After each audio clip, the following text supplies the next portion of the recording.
পালন করছেন, ছাত্রদেরকে হাফিজ বানাইছেন, অসংখ্য ছাত্র তাদের আছে। তো ওনাদের দুজনের জন্য দোয়া করি। আল্লাহ তাআলা রাসূলের যে হাদিস, যে দুনিয়ার ভিতরে উত্তম ব্যক্তি ওই ওই ব্যক্তি যে নাকি নিজে কোরআন শেখে, অন্যকে কোরআন শিক্ষা দেয়। তা কারি সাহেব তো সেই কাজটাই করছে, হাবেজ সাহেব তো সেই কামটাই করছে।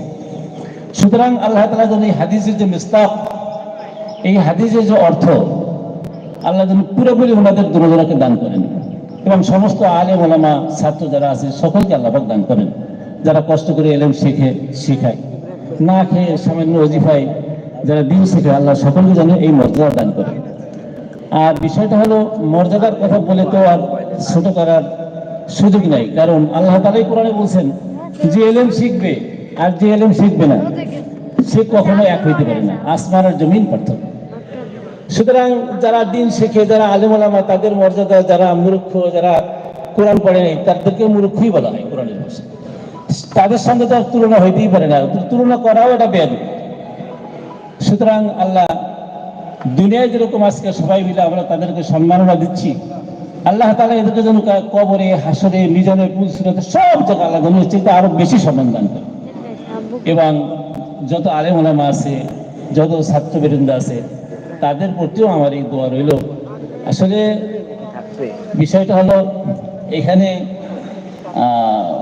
কালকে মুফতি আল আমিন সহ মুফতি হাবিব জসিম, তারপরে এই তুপুরিয়ার নুরুল আলিউজ্জামান মাহাদি, এই আমার ছাত্ররা সবাই গেছে। কিন্তু আসলে বিষয়টা আমি কালকে দাওয়াত যদিও প্রত্যাখ্যান করছি, কারণ আজকে যারা অনুষ্ঠান সে ভুল করছে, বুঝছেন, লজ্জা দেয় ঠিক না, লাগনি আমার, সে ভুল করছে। কিন্তু আসলে এই ছাত্রদের দিক তাকাই আমি আর না এসে পারি নাই, তাই তাদের সম্মান রক্ষার্থে আমি হাজিরাটুকু দিলাম। আপনারা জানেন যে আমি এখানে আসি, কারণ এই মাদ্রাসা তো কয়েকজনে আবার কিনে এনেছে, মাদ্রাসা আমাদের সবাই নেই, এই জন্য মাদ্রাসা আসি না এখন। আর মাদ্রাসার সঙ্গে আমার কিছু বিষয় আছে, যেমন আমার বিরুদ্ধে ৪৫টা অভিযোগ হয়েছিল, তার তদন্ত হয়েছে, তদন্ত রিপোর্টটা আমি পাইতে পারি না।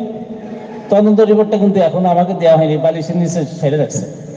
এরকম আরো কিছু বিষয় আমার সঙ্গে আছে, সেটা পয়সা হয় নাই বিধায় আমি মাদ্রাসা আসি না। আজকে আমার এই ছাত্ররা গেছে বাড়ি পর্যন্ত, তাদের সম্মান রক্ষার্থে আসছি।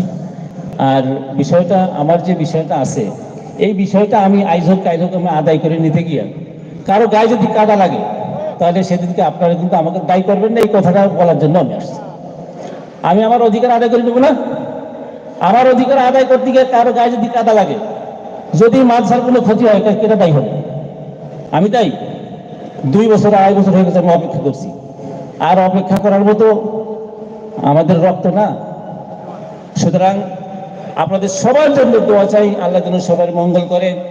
কারি সাহেব হুজুর, হাবেজ সাহেব হুজুর, ওনাদের যে দোয়া দিলাম, আল্লাহ যেন দুনিয়ায় যেরকম ইজ্জত আজকে সবাই মিলে দিচ্ছি, আল্লাহ যেন সামনে সমস্ত ঘাটিতে ইজ্জত দিয়া আর যে কয়দিন বাঁচাই রাখে, আল্লাহ দিনের খেদমতে, এই কোরআনের খেদমতে আমাদেরকে লাগাই রাখেন।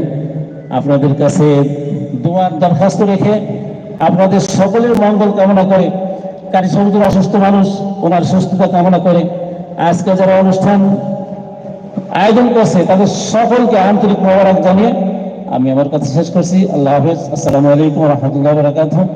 ছুটিছি আপনাদের কাছে, আমি আর 2 জায়গায় যাবো, সেখানে আপনারা মনে কিছু করেন না, আমি একটু চলে যাবো, ছুটিছি। আসসালামু আলাইকুম। মাশাআল্লাহ, হুজুর অত্যন্ত ব্যস্ততার মাঝেও আমাদের এখানে এসে সময় দিয়েছেন, জাযাকাল্লাহু খায়র। এ পর্যায়ে সংক্ষেপে হুজুরের স্মৃতিচারণ করবেন হুজুরের ছাত্র হযরত মাওলানা ইয়াহইয়া মাহমুদ সাহেব। এ পর্যায়ে হুজুরের স্মৃতিচারণ করবেন হযরত মাওলানা ইয়াহইয়া মাহমুদ সাহেব, মুহতামিম পুতুলিয়া কারিমিয়া মাদ্রাসা। আচ্ছা ভাই, বারবার আপনাদেরকে বলা হচ্ছে, যারা শ্রদ্ধেয় বড় ভাই, যারা আশপাশে ঘোরাফেরা করছেন, প্যান্ডেলের মধ্যে ফ্যানের ব্যবস্থা করা হয়েছে, আগের মতো বলা আর এখন নাই।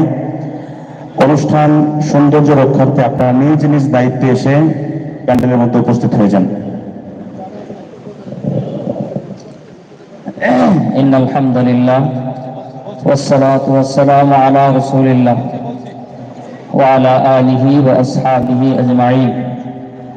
قال الله تعالى